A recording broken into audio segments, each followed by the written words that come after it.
हरे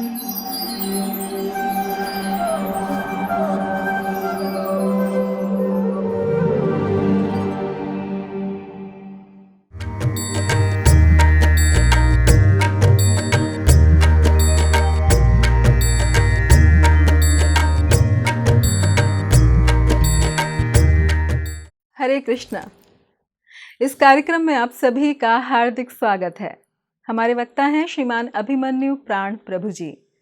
प्रभु जी अंतर्राष्ट्रीय कृष्ण भावनामृत संघ इस्कॉन के संस्थापक आचार्य कृष्ण कृपा मूर्ति अभय चरणार वृंद भक्ति वेदांत स्वामी श्रील प्रभुपाद के प्रिय शिष्य परम पूज्य राधानाथ स्वामी महाराज के दीक्षा प्राप्त शिष्य हैं। प्रभु जी ने इलेक्ट्रॉनिक्स एंड टेलीकम्युनिकेशन इंजीनियरिंग में बीटेक किया है। वह सन 2007 में वे इस्कॉन से जुड़े।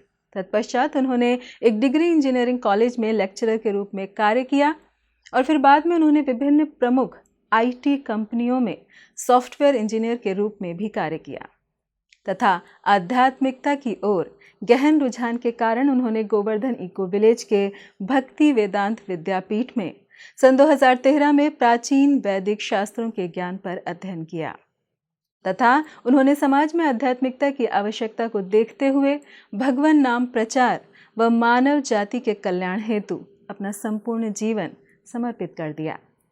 वर्तमान में प्रभु जी गोवर्धन इको विलेज में विभिन्न प्रकार की प्रमुख सेवाओं में संलग्न हैं तथा विभिन्न भाषाओं में अनेक स्थानों, स्कूलों और कॉलेजों में भगवत गीता और श्रीमद् भागवतम से प्राप्त शिक्षाओं के आधार पर कृष्ण भावना का प्रचार कर रहे हैं।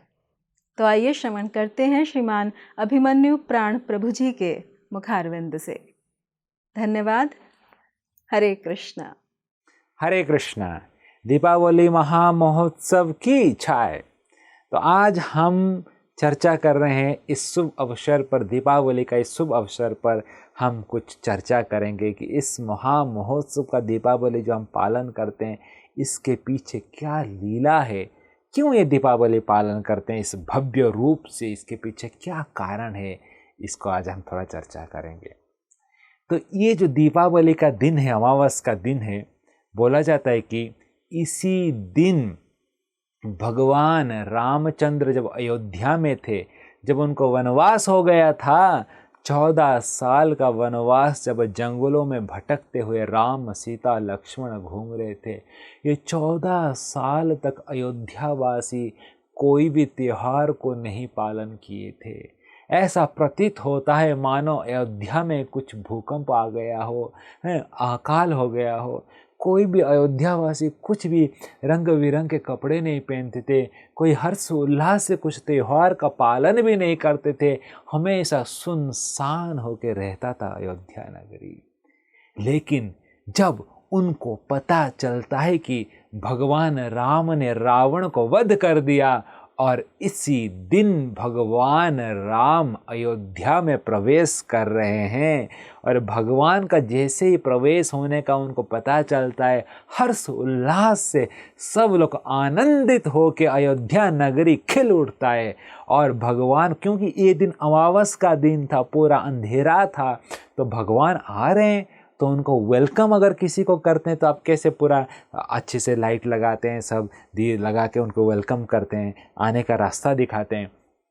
तो भगवान को स्वागत करने के लिए पूरा अयोध्यावासी अपने घर घर में दीपों का पंक्ति से सजा दिए थे, इसीलिए आज का नाम हो गया दीपावली। दीप अवली मतलब पंक्तियाँ, दीपों को अपने घर में एक पंक्तियों के द्वारा सजाते थे, इसलिए इस त्योहार का नाम दीपावली भी माना जाता है, ताकि भगवान रामचंद्र को दिखे अयोध्या नगरी कितने हर्षोल्लास से उनको स्वागत कर रहे हैं आज के रात को। और बोला जाता है कि सब अयोध्यावासी अच्छे अच्छे कपड़ों में आज के दिन पहन के, जो कि कभी 14 साल में कभी ऐसे कपड़े नहीं पहने थे, आज के दिन इतने अच्छे अच्छे उनका सबसे जो अच्छा कपड़ा पहन के भगवान को स्वागत करने के लिए तैयारी में थे। और पूरा घर घर को बोला जाता है कि फल फूल पुष्प से पूरा सजाए थे घर गुल को, और सब कुछ इतना सुंदर दिख रहा था अयोध्या नगरी, मानो कुछ अद्भुत स्वर्ग जैसा प्रतीत हो रहा था। और जो रास्ते में चलने का जो रास्ता था उसके ऊपर अलग अलग सुगंधित पानियों से छिड़का के रास्तों को सुगंधित कर दिए थे, ताकि भगवान राम, सीता, लक्ष्मण उस रास्ते में चल के अयोध्या में आ सके। तो ये जो आज का तिथि में ये सब किया गया था। देखिए, जिस तिथि में भगवान को स्वागत करने के लिए अयोध्यावासी इतने सुंदर से सजावट किए हैं, उसी तरह हम भी अपने हृदय में भगवान को स्वागत करने के लिए हमको भी बहुत सुंदर से भगवान का भक्ति करना चाहिए। जब हम भगवान का सुंदर से भक्ति करेंगे तो उस भक्ति के माध्यम से हमारा जो चेतो दर्पण मार्जनम, ये हृदय जो गंदा काम, क्रोध, लोभ, मोह, माश्चर्य, जो गंदा चीज सब भरा है वो सब नष्ट हो जाएगा। जब वो सब नष्ट हो जाएगा तो इस हृदय में, हृदय रूपी अयोध्या में भगवान राम, लक्ष्मण, सीता निवास करेंगे। इसलिए हमको भी अपना हृदय को स्वच्छ करना चाहिए। तो आज के दिन, दीपावली के दिन भगवान आते हैं रावण को मार के, तो थोड़ा उसके बारे में चर्चा किया जाए, नहीं तो अधूरा हो जाएगा। भगवान राम रावण को मारना ही सबसे बड़ा, उसके कारण ही इतना विलंब होता है, नहीं तो भगवान आ जाते थे। तो रावण को मारते हैं और मारने के बाद भगवान आते हैं। तो थोड़ा मैं एक 2-3 चीज़ बताऊंगा ये अंतिम का युद्ध के बारे में, उससे हमको पता चलता है कि किस प्रकार ये रावण कौन था और उसको मारना कितना ज़रूरी था, और भगवान कैसे उसको मारते हैं। तो देखिए, बोला जाता है कि रावण जो था, भगवान जब सीता माता को जब वो लेके आ जाता है रावण, और उसके बाद जब भगवान ललकारते हैं और युद्ध करने के लिए आते रहते हैं, तो भगवान तुरंत नहीं आए। बहुत सारे व्यक्ति को भेजे थे उनको, रावण को बताने के लिए कि मैं तुम्हें युद्ध करने के लिए आऊँगा अगर तुम सीता को नहीं लौटाते तो रावण इन सब को देखे इतना भयभीत हो गया था, डर गया था। एक बार बोला जाता है कि रावण पाताल लोक में नीचे चला गया था, बलि महाराज के पास, सुतल लोक में, और जाके बलि महाराज को बोला कि, क्योंकि बलि महाराज भी राक्षस कुल में आते हैं, प्रहलाद महाराज के वंशज में है बलि महाराज। तो रावण जाके बोले कि अरे बलि महाराज, मेरा थोड़ा मदद करो, ये 3 वानर जो है मेरा जीवन को बर्बाद कर दिया है। तो बलि महाराज, अरे तू रावण, लंकापति रावण हो, तुम्हें कौन क्या कर सकता है? अरे पूछिए मत, एक तो हनुमान, और एक वो हनुमान जब आया, एक बार लंका आया, शांति दूत बन के आया था, पता नहीं क्या, पूरा उसको मैंने मजाक करने के लिए, उसको मैं प्रताड़ित करने के लिए मैंने उसके पूंछ में आग लगाया, ताकि जल के पूरा उसको अच्छा सबक सीख जाए। अरे वो क्या सबक सीखेगा, हम सबको सबक सिखा दिया, पूरा लंका को जला के राख कर दिया। मैं इतना मेहनत करके सोना किधर किधर से चोरी करके लंका बनाया था, एक बंदर आके पूरा लंका को जला के चला गया, और इतना सारा लोग, राक्षस को भी मार दिया। मेरा अशोक वाटिका जो, जिसके कारण मुझे इतना गर्व होता था, उसको भी नष्ट कर दिया। तो बोले रावण, अरे बाप रे, उसका नाम सुन के ही मुझे डर लग जाता, हनुमान। एक तो ये है। बोला दूसरा, वो एक बार मैं बैठा खड़ा था वहां पर, और मेरा सर के ऊपर कुछ तो गीला गीला लग रहा था। तो मैंने जैसे ही हाथ ऊपर किया तो देखा एक छोटा सा बंदर ऊपर से सुसु कर रहा है मेरे सर के ऊपर। तो ये सुग्रीव था, छोटा सा वानर भर के मेरे ऊपर टॉयलेट करके चला गया, मेरे सर के ऊपर, लंकापति दशानन रावण के सर के ऊपर।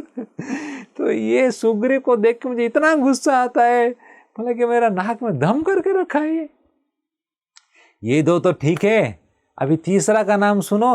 ये तीसरा नाम है उसका अंगद। बोला युद्ध होने से पहले अंतिम जो शांति दूत है राम, इसको भेजे थे, अंगद को भेजे थे। ये आया मेरे दरबार में आया, और मैंने इसको सीट भी नहीं दिया बैठने के लिए। और ये क्या किया, अपने पूंछ को घुमाया घुमाया घुमाया, ऐसा घुमाया, पूरा सीट बनाया कि मेरे से ऊपर जाके बैठा।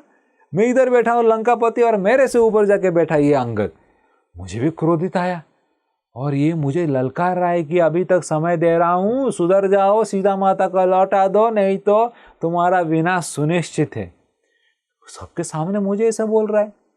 और मुझे ये तो बस मुझे ये बोल रहा है कि अरे रावण, राम जी के साथ युद्ध करना तो छोड़ दो, मैं यहाँ पर अपना पैर रख रहा हूँ तुम्हारे सामने, मेरे पैर को अगर तुम हिला दिया जमीन से तो मैं मान जाऊंगा, मैं राम जी को बोलूँगा लौट जाने के लिए, राम जी तुम्हारे साथ युद्ध भी नहीं करेंगे, तुम सीता को लेके जा सकते हो।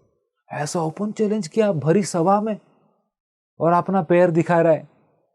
तो मैं भी बोला भी मैं रावण हूँ, लंकापति, राक्षस राज रावण, किसी बंदर का मैं पैर नहीं छूता हूँ। बोला अरे मेरा एक सेनापति आके हटा देगा। सेनापति मिनिस्टर दोनों दिन को बुलाया, सब लोग आके हिला रहे हैं, उसका पैर 1 इंच भी नहीं हिल रहा है, कोई भी हिला नहीं पाया। तो अंतिम में मुझे ही उठना पड़ा। तो रावण बोल रहा है मैं गया और पहले 1 हाथ से हिलाया, नहीं हिल रहा है, 2 हाथ लगाया, नहीं हिल रहे, अरे 1 नहीं 2 नहीं, मेरा 10 हाथ लगाया, 20 हाथ से उसका एक पैर को मैं हिला नहीं पाया। बोला उस तरह तो नहीं, उसने उसके बाद पैर को ऊपर उठाया और बोला कि मेरा जो आखिरी का अंगूठा है ना, अंगूठा को नीचे दबाया, बोला ये अंगूठा को तो हिला दे फिर मैं मान जाऊंगा। मैंने उसका अंगूठा भी हिला नहीं पाया बोल के रावण बोल रहा है। और तब उसने ऐसा एक छापड़ मारा मेरा मुकुट सीधा जाकर उधर जाकर राम जी के पास किष्किंधा में जाके गिरा। तो रावण बोलता है कि मैं ये देख के आश्चर्य हो गया कि ये बानर है कौन। बोला बेटा तेरा नाम क्या है, तू क्या खाता है, किधर से आया है तू। तो बोला हमारा नाम है अंगद। बेटा तो किसका पुत्र है। मैं पुत्र हूं बलि का। जैसे मैं बलि का नाम सुना वो मेरा आधा ताकत उधर ही निकल गया, बलि का पुत्र है। तो आपको पता नहीं रहेगा रावण और बलि का क्या लीला हुआ था। रावण जो था, जब वो लंकापति चारों तरफ अपना विजय घोषणा कर रहा था, देवताओं को परास्त किया था, तो हाला मोटा मोटी चारों तरफ परास्त कर दिया था सबको। तो बाली जो था तो सोचा इसको भी मैं मार देता हूँ, बाली को भी परास्त कर दूंगा तो कोई भी चैलेंज नहीं कर पाएगा। लेकिन रावण डर रहा था क्योंकि ये बाली को शक्ति दिया गया था कि कोई भी व्यक्ति उसके सामने आएंगे तो उसका आधा शक्ति बाली के पास आ जाएगा। तो रावण भी बहुत सोचा, बहुत चतुर था, तो सोचा तो इसके सामने से हम नहीं जाएंगे, हम इसके पीछे से आक्रमण करेंगे। तो ये एक क्षत्रिय है, क्षत्रिय कभी सामने से ही करता, पीछे से नहीं करता। लेकिन ये रावण है ना, ये अलग ही क्षत्रिय है। तो रावण बोला हम इसके पीछे से वार करेंगे और इसको समाप्त कर देंगे। लेकिन पीछे से वार करेंगे लेकिन उसको पता चल जाएगा तो हमारा कचूमर हो जाएगा। तो बोला नहीं, हम ऐसा समय पर वार करेंगे जहाँ पर वो हिल नहीं सकता है। तो जैसे आपको पता है गायत्री मंत्र जब जप करते हैं तो एक ध्यान में रहते हैं, हिलते नहीं व्यक्ति। तो ये रावण जब बाली अपना गायत्री मंत्र जप कर रहा था तो उसी समय पीछे से आके उसको आक्रमण करने के लिए आया। और पीछे से आके जैसे ही उसका पूंछ को पकड़ा मारने के लिए, वो पूंछ ही रावण को बांध दिया उधर ही, रावण बंदी हो गया। और ये इधर बाली अपना गायत्री मंत्र कर रहे हैं और उसका पूंछ ही रावण को बांध दिया। तो रावण बोलता अरे क्या क्या ये पूंछ को ही मैं हिला नहीं पाया और इसके साथ क्या लड़ाई करूँगा। और उतना नहीं, अभी बाली का क्या था, वो गायत्री मंत्र करता था और एक जगह पर करके वो 4 पहाड़ में जंप करता था। एक हो गया उत्तर में, दूसरा दक्षिण में, तीसरा पश्चिम में, चौथा पूर्व में। ऐसा अलग अलग दिशा में 4 पहाड़ में जंप करके अलग अलग जगह पर मंत्र जाप करता था। ये पहला पहाड़ था। और दूसरा पहाड़ में जंप किया, तीसरा पहाड़, और पीछे कौन बंधा है, हमारे रावण जी। और पहाड़ में इधर उधर लग रहे हैं, हाथ पैर चोट आ रहा है और चिल्ला रहे अरे बाली मैं लंकापति रावण हूँ, पूंछ से बांधा है मुझे, अरे कुछ तो सम्मान करो मेरा, हाथ से पकड़ो, लोग क्या बोलेंगे। तो देखा 4 पहाड़ जब हो गया, रावण सोचा अरे बाप रे, इसको तो हम युद्ध क्या करेंगे, ये तो पूंछ से ही मुझे परास्त कर लिया और उसके साथ युद्ध क्या करूँगा। तो ये रावण देखो, राक्षस लोग भी बहुत चतुर रहते हैं, जिसके साथ युद्ध नहीं कर पाएंगे क्या करेंगे, मित्रता। रावण बोला अरे बाली मैं थोड़ी तुम्हें मारने के लिए आया था, मैं तो तुम्हें मित्रता करने के लिए आया था। आज से हम 2 मित्र, तुम्हारा देश मेरा देश, तुम्हारा संपत्ति मेरा संपत्ति, सब एक है। ये है रावण। और अभी कौन सामने खड़ा है, बाली का पुत्र अंगद। ये अंगद जब बोला कि मैं बाली पुत्र हूं तो उधर ही रावण का आधा जान निकल गया। बोला तू तो बाली का पुत्र है। तो बोला अरे बाप रे, बोले किधर है तुम्हारा पापा, कैसे है। तो अंगद बोलता है कि बाली को राम ने मार दिया। तो जिसके साथ युद्ध करने का सोच रहा है ना, उसने मेरे पिताजी बाली जिसका नाम सुनकर तो थर रहा है, जैसे केला में सुई डालते हैं ना, वैसे एक बाण में बाली को उन्होंने मार दिया। तू उनके साथ युद्ध करने का सोच रहा है? मेरा तू पैर क्या, मेरा अंगूठा नहीं हिला पा रहा है, तो क्या करेगा युद्ध? बोल के अंगद बोलते अभी भी समय है, सीता माता को लौटा दे तो बच जाएगा, बोल के अंगद जाता है। ये तीनों को रावण सोचते ही उसको रात में नींद नहीं आता है, तो बलि महाराज को बोल रहा है कि बलि महाराज आप थोड़ा मदद करो, ये 3 वानर मेरा जीवन को पूरा बर्बाद कर दिए, रात रात सपने में 3 आते रहते हैं। कौन कौन नहीं बोले रावण को लौटा दो। खुद उनके पत्नी मंडोदरी वो बोली कि मैं एक सती नारी हूँ, सती का शक्ति मैं समझ पाती हूँ, सीता भी एक सती नारी है, लौटा दीजिए नहीं तो बर्बाद हो जाएंगे। नहीं सुना।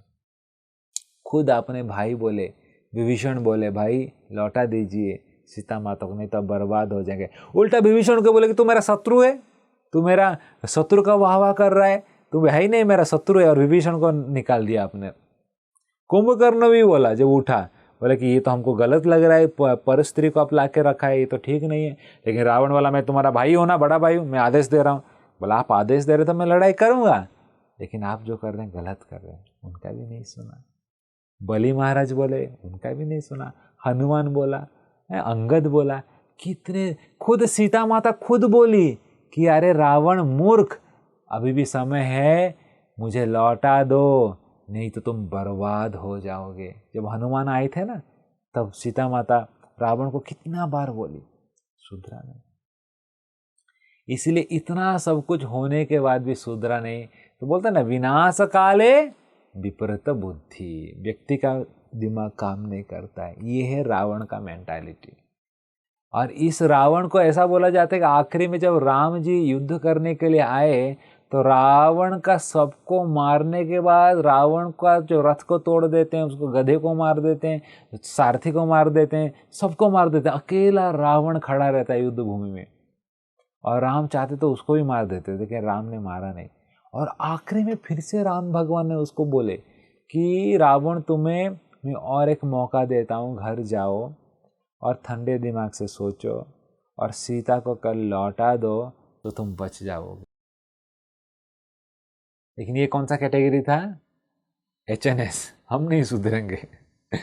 तो आखिरी के दिन अकेला आके फिर युद्ध किया और राम एक एक तीर मार रहे हैं और एक एक सर कट रहा है, नीचे जा रहा है, फिर और एक सर आ रहा है, एक कट रहा है, एक आ रहा है, एक कट रहा है, एक आ रहा है। तो राम भी हैरान हो जाता है, अरे मर ही नहीं रहे। फिर विभीषण बोलते हैं कि इनको नाभि में अमृत है, उधर आपको मारना पड़ेगा। और जैसे ही राम अपना तीर मारते हैं और उधर ही रावण का नाभि में लगते ही रावण का विनाश हो जाता है। तो रावण को राम जी जो मारते हैं वो तिथि रहता है विजयदशमी का तिथि रहता है, और विजयदशमी के तिथि में राम रावण को मारते हैं। और फिर मारने के बाद, रावण को मारने के बाद उनका अंतिम संस्कार होता है, फिर विभीषण का राज्याभिषेक होता है, फिर सीता माता का अग्नि परीक्षा होता है, फिर उधर से आते आते पुष्पक विमान में जाते हैं। जाते समय सीता माता बोलते हैं कि बाकी सब वानरों का पत्नियों को भी लेके चलेंगे, उनको लेके जाते हैं। बीच में भरद्वाज मुनि का आश्रम आता है, वहाँ पर मिलते हैं। ऐसा मिलते मिलते लगभग 20 दिन हो जाता है। और आज का दिन तो दिवाली के दिन है, इसी दिन भगवान रामचंद्र अयोध्या में प्रवेश करते हैं। इसीलिए उनको स्वागत करने के लिए अयोध्यावासी आज के दिन में बड़े ही हर्ष उल्लास के द्वारा जो दिया रहता है, क्योंकि रात का समय रहता है, अमावस का समय रहता है, इसलिए हर घर में दिया लगा के भगवान राम को अपने अयोध्यावासी अपने नगरी में स्वागत करते हैं। जिस प्रकार भगवान को हमको अपने हृदय में करना चाहिए, उसी तरह वो अपने नगरी में करते हैं। इसीलिए आज के दिन में हमको दिया लगाना चाहिए। दिया लगाए तो मेन दीपावली का जो मूड है, ये मूड है क्या है? भगवान को अपने हृदय में अवतरण करना। जिस प्रकार अयोध्यावासी कर रहे हैं, जिस प्रकार हर्ष उल्लास से अलग अलग रंगों से खेल रहे हैं, पूरा अयोध्या को सजाए हैं, अलग अलग कलर से सजाए हैं। बोला जाता है कि सब घर इतना सुसज्जित है कि मानो पूरा कुछ बहुत बड़ा त्यौहार हो रहा है, क्योंकि 14 साल से वो कुछ नहीं किए थे। 14 साल से जब राम नहीं थे, बोलते कि कोई भी फेस्टिवल उन्होंने नहीं किया था, इसलिए इस दिन में पूरा अपना तन मन लगा के भगवान आ रहे हैं, इसलिए आनंद से भगवान को स्वागत कर रहे हैं। तो इस प्रकार इस दीपावली में हमको ये सीखना चाहिए कि कैसे राम जी को अपना अयोध्या रूपी इस हृदय में हमको उतारना होगा। उसको उतारने के लिए हमको चैतन्य महाप्रभु बताते हैं क्या, चेतो दर्पण मार्जनम भव महादावाग्नि निर्वापणम। ये हृदय, ये चेतो दर्पण एक दर्पण के भांति है, जहाँ पर जन्म जन्मांतर का जो सब मैला पाप कचड़ा भरा हुआ है, जहाँ पर हम देख नहीं सकते कुछ। चेतो दर्पण मार्जनम, उसको मार्जनम करना पड़ेगा, उस कचड़ा को निकालना पड़ेगा, तब जाके हम अपना चेहरा देख पाएंगे, हम कौन हैं, भगवान का दास है। और वो जो मार्जन करने का जो पद्धति है वही है हरेर नाम हरेर नाम हरेर नामैव केवलम कलौ नास्ते व नास्ते व नास्ते व गतिर अन्यथा। इस कलयुग में और कोई रास्ता नहीं है, एक ही रास्ता है, हरि नाम हरि नाम हरि नाम ही केवलम, और कोई रास्ता। आइए इस हरि नाम का सहारा लेते हैं।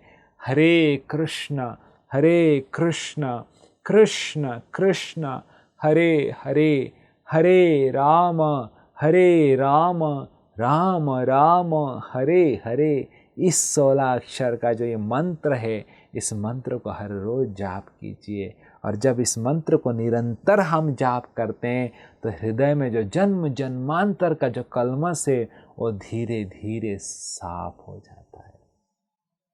और जब इस काम क्रोध लोभ मोह माया आश्चर्य जब सब निकल जाता है, हृदय जब स्वच्छ हो जाता है, तो उस हृदय में अपने आप भगवान श्री राम भगवान श्री कृष्ण वहाँ पर वास करेंगे, उस अयोध्या रूपी हृदय में वास करेंगे, और फिर जाके हमारा जीवन सार्थक हो जाएगा। जय श्री रामचंद्र भगवान की जय। जय श्री दीपावली महामहोत्सव की जय। ऐसे ही और भक्तिमय कार्यक्रमों के लिए देखिए हरे कृष्णा टेलीविजन, और इसे प्राप्त करने के लिए आप अपने केबल अथवा DTH ऑपरेटर से संपर्क करें तथा और अधिक जानकारी के लिए आज ही डायल करें 7666 839 839।